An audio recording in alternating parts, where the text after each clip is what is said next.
একটা সময় ছিল রাজাকার এই শব্দটা অনেক দুর্নামে, কিন্তু এখন রাজাকার শব্দটা সম্মানের।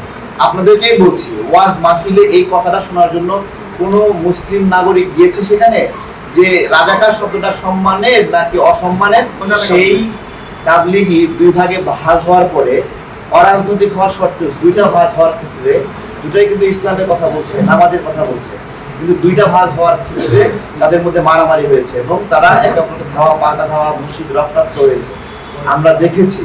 তাহলে যদি অরাজনৈতিক একটা ব্যবস্থাপনা তাবলিগ দুই ভাগে ভাগ হওয়ার পরে এরকম হয়, সেখানে রাজনৈতিক দলগুলো যদি মসজিদ কেন্দ্রিক কার্যক্রম শুরু করে, সেটা আপনি বলতে পারেন যে তারা নামাজের কথা বলছে, আমলের কথা বলছে, কিন্তু যখন কোনো রাজনৈতিক দল এভাবে বলে যে আপনার হলো অবশ্যই এবার কোরআনকে ভোট দিবেন, ঠিক আছে, তাহলে আমরা তো সবাই কোরআনকেই ভোট দিব, কিন্তু যখন কোনো রাজনৈতিক দল এইভাবে মসজিদকে বলে কোরআনকে ভোট দিবেন, তখন সে মিল করতে চায় সেই কোরআনের দল এবং অন্য দলগুলো কোরআনের দল না।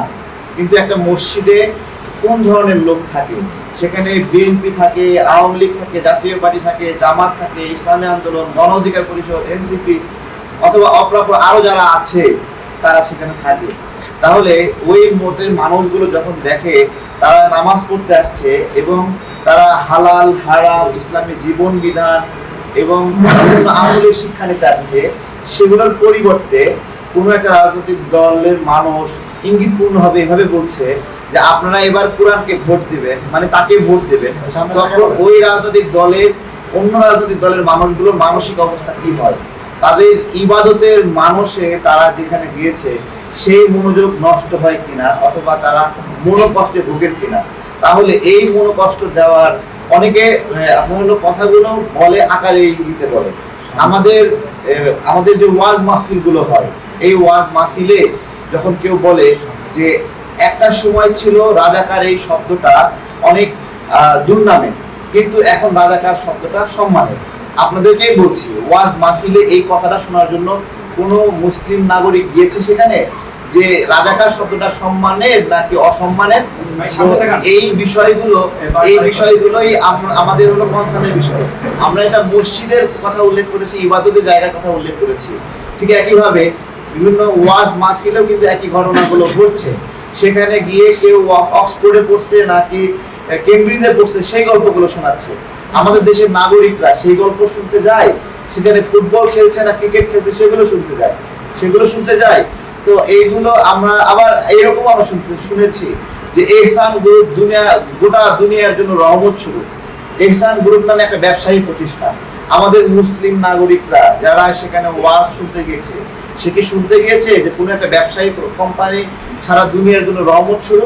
সেই রহমত কি আযাব হিসেবে আবির্ভাব হয়নি নাগরিকদের জন্য?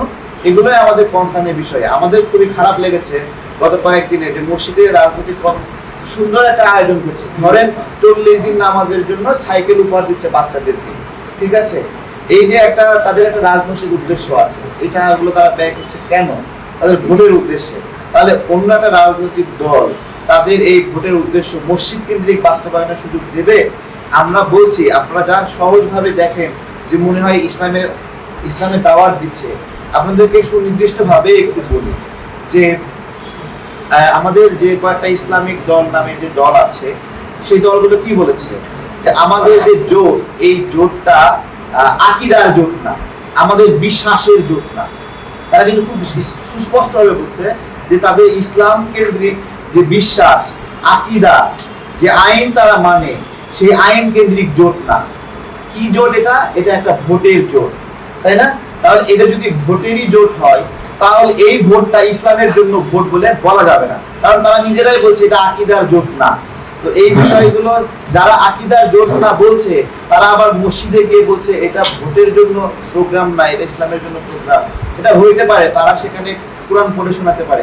আমরা চাই আমাদের আলেমরাও, আমরা অনেক সময় দেখি অনেক আলেম মসজিদে জামাতের বিরুদ্ধে বক্তব্য দেয়, আমরা ওইটাও আহ্বান জানাই যে আপনারা এটা করেন না। আবার আমরা একটা ভিডিও দেখলাম আমাদের সামনে আসছে, সেই ভিডিওতে এইভাবে আসছে যে একটা জামাত ইসলামের লোক এরকম ভাবে তার জেল জুলুমের কষ্টের কথা বলছে তারাই, তাহলে যে মেম্বারে দাঁড়ায় একজন জামাতে ইসলামের লোক তার জেল জুলুমের কথা বলছে, সেই একই মেম্বারে একজন বিএনপির লোক তার জেল জুলুমের কথা বলার অধিকার রাখে, তাহলে আমাদের মসজিদের এই মেম্বারটা জেল জুলুমের কষ্টের কথা শোনার কোনো প্ল্যাটফর্ম, সামাজিক যোগাযোগ মাধ্যম আছে, ফেসবুক আছে, আপনারা কাজ করেন, বড় করে প্যান্ডেল বানান, সেই প্যান্ডেলে লেখেন আপনারা। আর যে সকল ওয়াজ মাহফিলে আপনারা উদ্দেশ্যপূর্ণভাবে রাজনৈতিক কৌশল নিয়েই আগাবেন, ওগুলোতে আপনারা লুকায়ে মানে এলাকার মানে এই এলাকার জনগণ এরকম নাম দেন কেন? আপনাদের দলের নামটা স্পষ্টভাবে দেন। এখন তো ওই ধরনের আর সমস্যা নাই।